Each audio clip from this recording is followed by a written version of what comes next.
Il est l'heure de retrouver notre ami William Chevillon. William, il va vous proposer une chronique a priori mensuelle sur les dessous peut-être de notre ville.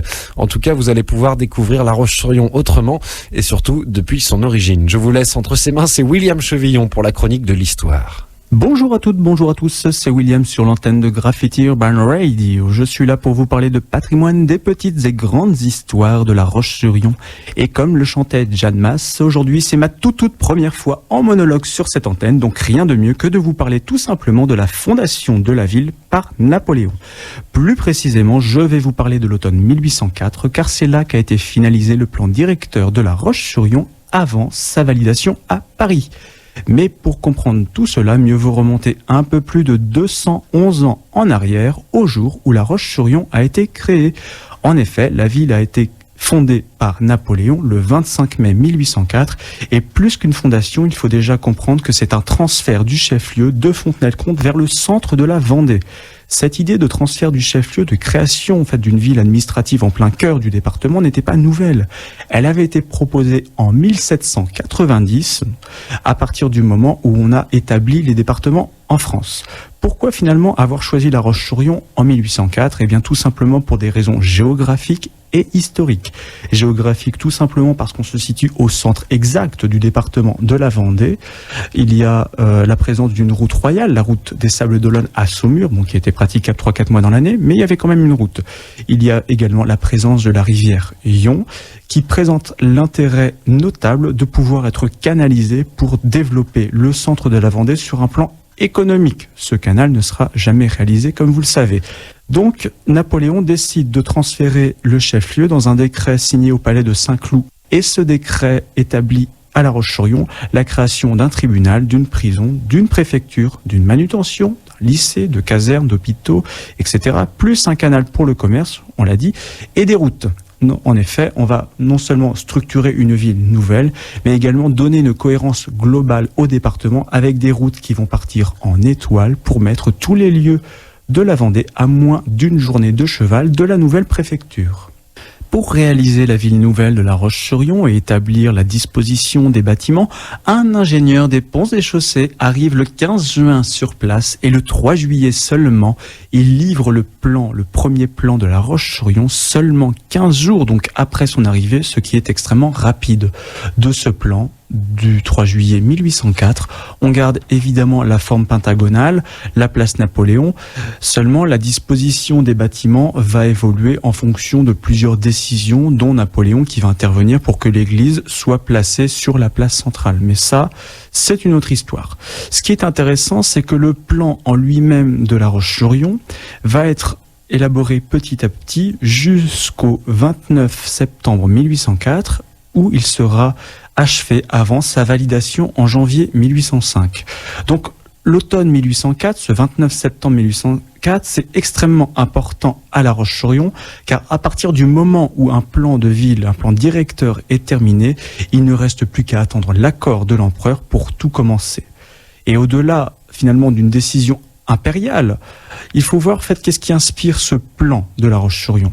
On sait, par exemple, qu'Emmanuel Crété, qui sera plus tard ministre de l'Intérieur, a donné quelques instructions, dont la création de cette grande place centrale, la place Napoléon, qui prend en fait une vocation civique majeure et unique. Le projet de l'automne 1804 pour la place Napoléon prévoit une disposition des bâtiments publics sur toutes ses faces, et donc on a la poste, la gendarmerie, le tribunal, la comédie, donc le théâtre, le presbytère, une église évidemment, l'hôtel de ville et l'auberge.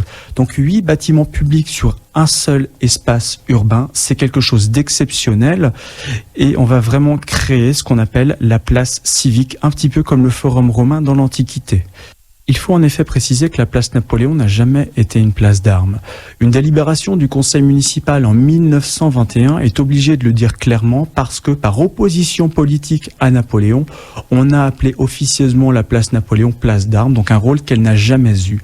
Au-delà d'un caractère militaire qui a souvent été donné à la ville, il faut chercher des influences bien plus loin et bien avant Napoléon. En effet, la place Napoléon répond à la vaste esplanade centrale de Philadelphie, aux États-Unis, en Pennsylvanie. Cette vaste esplanade centrale, donc, qui a été conçue en 1683, prévoyait de concentrer les bâtiments publics, donc d'avoir un lieu de lien social. C'est ce projet-là de Philadelphie qui sera concrétisé à partir de 1804 à La Roche-sur-Yon. Il n'est pas anodin de trouver finalement une influence américaine à La Roche-sur-Yon, car les ingénieurs qui ont dessiné la ville parlent de cette influence-là depuis le début. D'ailleurs, Emmanuel Crété, qui a établi la création d'une place centrale de 4 places secondaires, a fait une partie de sa formation intellectuelle aux États-Unis. On cherche à développer une structure urbaine qui soit cohérente, forte et qui réponde à des besoins humains et économiques. On a évidemment à La Roche-sur-Yon des rues droites, perpendiculaires, parallèles, etc. Bon, il faut être honnête, c'est la manière la plus simple de dessiner une ville tout en facilitant l'hygiène. Certains vont me dire que le Pentagone, cette forme pentagonale, c'est une flèche qui attaque la Russie. J'ai déjà entendu ça. Bon, on arrête tout de suite les bêtises. C'est tout simplement une réponse à la problématique topographique de La Roche-sur-Yon. En effet, de la place Napoléon à la vallée de Lyon, vous avez un dénivelé de 25 mètres et donc faire une ville rectangulaire n'était pas tellement possible si on voulait intégrer l'ancien bourg et la rivière pour faire le canal. Donc on va créer une ville en fonction des impératifs topographiques de La Roche-sur-Yon, du territoire déjà présent, et en fonction des besoins économiques et structurels du département de la Vendée. Au-delà d'un urbanisme extrêmement réglementé, les ingénieurs des ponts et chaussées vont faire en sorte que les habitants de La Roche-sur-Yon puissent avoir accès à des parcs, des jardins, des lieux de promenade, comme par exemple le cours Bayard, qui est un lieu historique à La Roche-sur-Yon, et comme l'étaient auparavant les boulevards du Pentagone avant la circulation automobile. Mais tout cela, je pourrais le développer bien plus longuement, mais on va s'arrêter là pour aujourd'hui. Mais avant de vous quitter, je vous invite à aller faire un petit tour sur gallica.bnf.fr, donc GA2LICA.bnf.fr, donc qui est le site internet de la Bibliothèque nationale de France. Vous aurez sur ce site internet des tas d'informations, documents anciens numérisés, etc. N'hésitez d'ailleurs pas à suivre Gallica sur Facebook et Twitter, je pense que vous ne le regretterez pas. Et en parlant de Twitter, si vous avez une question à me poser, une remarque à me faire, un boulot à me proposer, voire une demande en mariage, vous pouvez me contacter via mon profil Chevillon W. Facebook et Instagram, ça fonctionne aussi, tout comme les messages envoyés par Pigeon Voyageur ou à dos de licorne. J'espère que cette chronique vous a plu.